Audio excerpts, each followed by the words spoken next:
Hello friends, कैसे हैं आप सब। तो फ्रेंड्स, आज जो है हम डिस्कस करने जा रहे हैं कुछ एमसीक्यूज़ जो आपकी स्टडी मटेरियल में कवर्ड है आपके, वो हम डिस्कस करने जा रहे हैं। उसका टॉपिक है friends coding and D coding, और कुछ अच्छे अच्छे क्वेश्चंस हैं। अगर हम एक बार उसको गो थ्रू कर लेते हैं, एक हमारी एक बेटर अंडरस्टैंडिंग हो जाएगी हमारी। तो फ्रेंड्स, जैसे फर्स्ट क्वेश्चन दे रखा है, in a certain code computer is written as this code, so how will you write the medicine. ठीक है। तो फ्रेंड्स, थोड़ा सा इसमें हमारे को, अगर जैसे आपके पास भी अगर आप कॉपी पेन वगैरह लेके बैठे हैं, तो आप इसको सबसे पहले क्या होता है, इसको टर्म को आप अपनी कॉपी में नोट डाउन कर लीजिए। जैसे फ्रेंड्स, कंप्यूटर को जो हमारे को उसी से ही हमारे को एक लिंक निकालना होता है। जैसे उन्होंने वर्ड दे रखा है RFUVQNPC। ठीक है।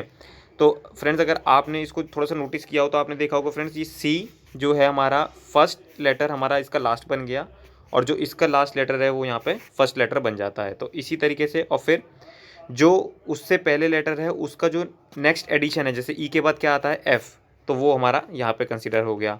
टी के बाद क्या आता है यू, वो हमारा। तो इसी तरीके से हमारा ये कोड का जो है एक लिंक बनेगा। तो हम मेडिसिन को किस तरीके से लिखेंगे, मेडिसिन को हम लिखेंगे एम इधर आ जाएगा क्योंकि फर्स्ट लेटर इधर आना था, ई इधर आ जाएगा, और फिर जो बाकी लेटर है उसका, जैसे एम एन एन के बाद क्या आता है आपका ओ।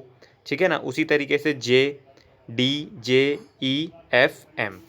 तो अब आप इसको देख लीजिए ई ओ। अब पहली बात तो देख लीजिए फ्रेंड्स, ई ओ चाहिए हमारे को, एम हम उसको काट देंगे हमारा। अब हमारे पास दो ऑप्शन बचे हैं, उसमें से हमारे को चूज़ करना होगा, तो ई ओ जे डी। अभी तो कॉमन चल रहा है, जे हमारा चाहिए, तो हमारा ऑप्शन डी हो जाएगा। ठीक है। चलिए फ्रेंड्स, होप सो आपको ये समझ में आ गया होगा। अब हम क्वेश्चन सेकंड डिस्कस कर लेते हैं। वो क्या बोल रहा है, in a code language A is written as B, B is written as C is written as D and so on, then how will smart will be written in that code language. तो इसमें अब ये क्या कहना चाह रहा है कि जो हमारा वर्ड है, हमारे को स्मार्ट वर्ड को हम किस तरीके से इसमें इंटरप्रेट करेंगे। तो अगर आप देख रहे हैं फ्रेंड्स कि हमने ए को बी बोला, मतलब ए हमारा जो अल्फ़ाबेट में आता है उसका नंबर 1 आता है, और हम टू बी, उस ए को हम बी कह रहे हैं, मतलब हम 1 में 1 प्लस कर रहे हैं। ठीक है ना।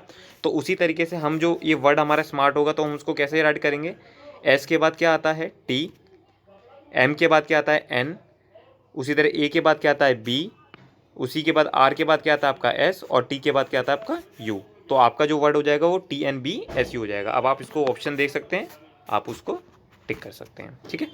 तो इसी तरीके से थोड़ा सा लॉजिक लगाकर हम उस क्वेश्चन को सॉल्व कर सकते हैं। इसी तरीके से क्वेश्चन 3, ये कभी कभार उसमें मैं आपको अभी जो लेटर कुछ क्वेश्चन आएंगे वो थोड़े से और अलग तरीके के हैं, वो भी हम डिस्कस करेंगे। तो जैसे अब ये रिपल है, रिपल को हमने बोला कि इसका ये अल्फ़ाबेट न्यूमेरिकल ऑर्डर है, उसी तरीके से लाइफ का हमारा ये है। अब इसमें क्या होता है फ्रेंड्स, कुछ वर्ड्स कॉमन आ रहे हैं, तो हम जब पिलर लिखेंगे तो उससे हम एसोसिएट कर लेंगे कि जो, अब जैसे पिलर है पी फ्रेंड्स, तो पी को हमने क्या दे रखा है, पी को हमने दे रखा है नंबर 3, पी में हमारा क्या है 3 नंबर है, तो पी आ जाएगा फॉर PLLER। ठीक है। P stand for 3। उसी तरीके से आई, आई हमारा आ जाएगा 1। ओके। उसी के बाद डबल एल, एल को हमने क्या रिप्रेजेंट कर रखा है, एल को रिप्रेजेंट कर रखा है 8। उसी के बाद ई क्या आ जाता है हमारा, ई आ जाता है 2, और आर आ जाता है 6। तो अब आप ये नंबर देख सकते हैं, जो हमारा नंबर आ रहा है उसको हम चूज़ कर लेंगे। ठीक है। तो इसी तरीके से हमारा थर्ड क्वेश्चन भी ओवर हो जाता है। नेक्स्ट क्वेश्चन पर आते हैं फ्रेंड्स। क्वेश्चन 4 क्या कहता है कि आपका in a certain code flower is coded as 36 and sunflower is coded as 81, then how to code as follows.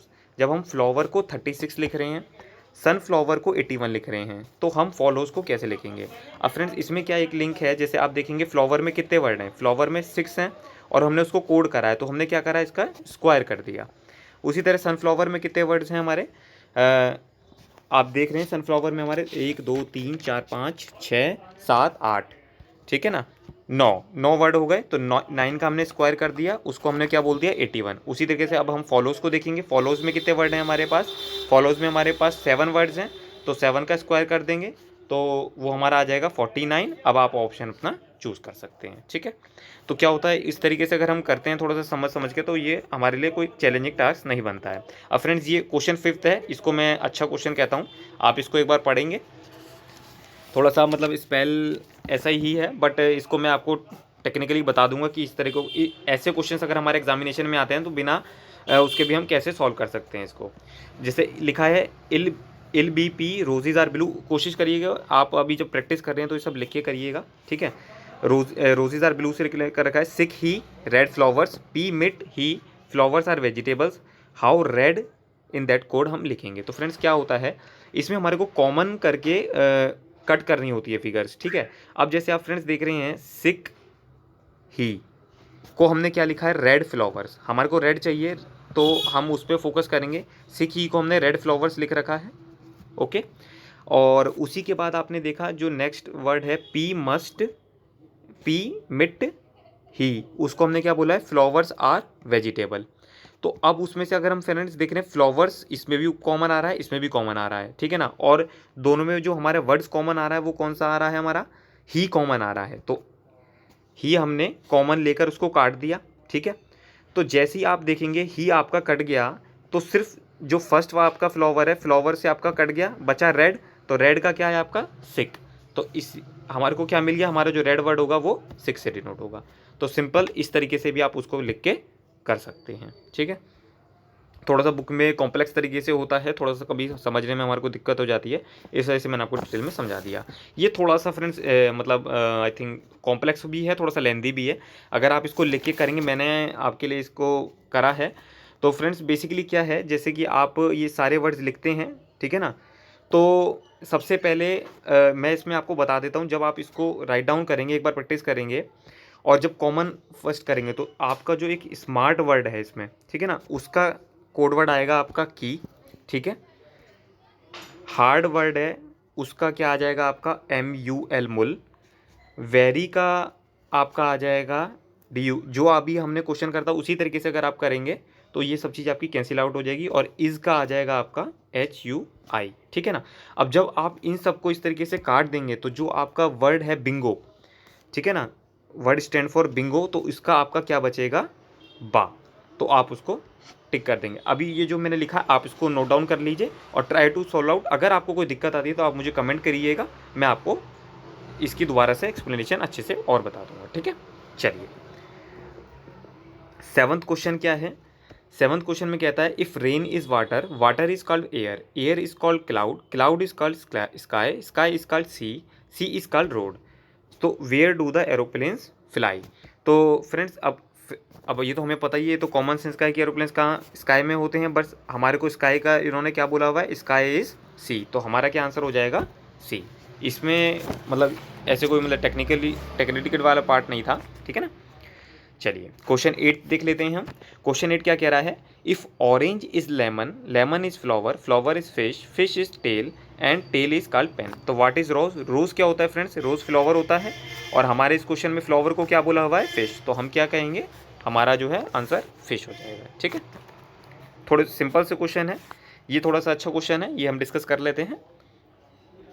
कहता है कि इसमें क्या होता है फ्रेंड्स, कुछ कोड दे रखे हैं और उसका जैसे जो भी हमने क्वेश्चन डिस्कस किए उसी से ही मिलता जुलता है। तो एक बार हम क्या करते हैं इसको थोड़ा सा नोट डाउन कर लेते हैं जिससे आपकी अंडरस्टैंडिंग हो जाती है, ठीक है। तो कहता है डॉलर हैश और स्टार को हमने क्या बोला है शर्ट इज़ क्लीन, ठीक है। इसी तरीके से at the rate D hash को हमने क्या बोला क्लीन एंड नीट, ठीक है। उसी के बाद एट एंड क्वेश्चन मार्क को हमने क्या बोल रखा है नीट बॉय। अब हमसे क्या पूछ रहा है एंड को बताइए आप एंड क्या है, ठीक है। तो अब हम इसमें सॉल्व आउट करते हैं कि कहीं ना कहीं कुछ कॉमन चीज़ निकल रही होगी। जैसे आप देख रहे हैं friend neat, clean and neat, neat इसमें भी आ रहा है नीट इसमें भी आ रहा है, तो और इसमें हमारा कॉमन क्या आ रहा है एट, तो हम एट से एट काट देंगे। अब इसमें हमारा वर्ड बचता है क्लीन, ठीक है, और क्लीन अभी ऊपर कहीं नहीं आ रहा, कोई बात नहीं उसको छोड़ देंगे। ऊपर क्या हमारा वर्ड था शर्ट इज़ क्लियर, तो नेक्स्ट जो हमारा वर्ड मिलेगा हमारे को शर्ट इज़ क्लियर, तो क्लियर हमारे ऊपर दोनों में देखते हैं कॉमन क्या आ रहा है, तो कॉमन जो आ रहा है हम उसको काट देंगे। क्लीन में हमारा कॉमन आ गया तो वो हमने काट दिया।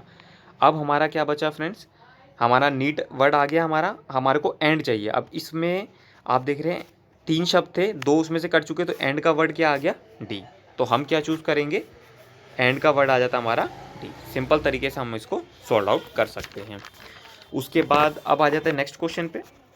नेक्स्ट क्वेश्चन क्या कहता है, ये थोड़ा मैथमेटिकल बेस है, कोई नहीं, डिस्कस कर लेते हैं। If A stand for P, मतलब ए क्या है हमारा प्लस है, बी जहाँ भी वर्ड आता है उसे आप माइनस लिख लीजिए, और जो सी है वो आपका मल्टीप्लाई हो जाता है। What is the value of this? Basically इसमें हमारा जो आपने अपने क्लासेस वगैरह में पढ़ा होगा बॉड मास, ठीक है ना, उसको हम यूज़ करते हुए इसको सॉल्व करेंगे, ठीक है। आप एक बार ये लिख लीजिएगा। तो जैसे कि अब हमने पढ़ा 10C4, 10C का क्या मतलब है, मल्टीप्लाई बाय 4। ए क्या है हमारा, ए है हमारा प्लस, ए 4C4, 4C4, सी में हमने मल्टीप्लाई कर दिया, बी 6, बी का क्या मतलब होता है हमारा, B stands for minus and 6। तो अब हमारा, अब इसको हम सॉल्व आउट कर लेंगे। बॉड मास क्या कहता है, सबसे पहले आप मल्टीप्लिकेशन करेंगे, एडिशन करेंगे, उसके बाद आप सब्ट्रैक्शन करेंगे। तो आपका आ जाता है ये 40 प्लस 16 माइनस 6, तो ये आ जाता है हमारा 56 माइनस 6, ठीक है। तो ये आ जाता है हमारा 50। तो आप उसको ऑप्शन को टिक कर सकते हैं, ठीक है। तो फ्रेंड्स आज हमने ये कोडिंग वगैरह की जो है हमारा, आज कोडिंग का हमने ये क्वेश्चन सेशन पूरा कर लिया। अब उसके बाद मुझे जो है आपके लिए मॉक टेस्ट की जो सीरीज़ वगैरह है वो उसको सॉल्व आउट करवाना है, और फिर जो क्लॉक्स वगैरह में भी कुछ फ्रेंड्स आप लोगों ने इश्यूज़ बताए हुए हैं तो वो मुझे डिस्कस करने होंगे। तो फ्रेंड्स मिलते हैं नेक्स्ट लेक्चर में। Thank you.